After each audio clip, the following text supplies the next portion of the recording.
Kuna mtu uko hapa unajikuta ukijaribu kufanya biashara tu, ukijaribu kulima mambo hayaendi, ukipewa mtaji wote utapukutika, unaisha. Sasa kinachokuponza wewe, ukiona haya matukio yanakupata, hiki kimeharibika, kile kimeharibika, unakaa chini na kuanza kulalamika. Usilalamike. Nimesema cha kwanza mshukuru Mungu. Haleluya. Cha kwanza mshukuru nani?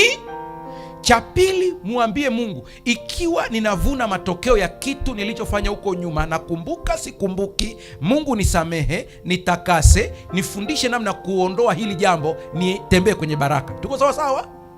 Cha tatu mwambie Mungu, ikiwa ni mashambulio ya adui, nipe misuli mizuri na mbinu za kupambana, ili nipambane nikiwa nimesimama katika ushindi wa Kristo Yesu, niweze kutokeza salama.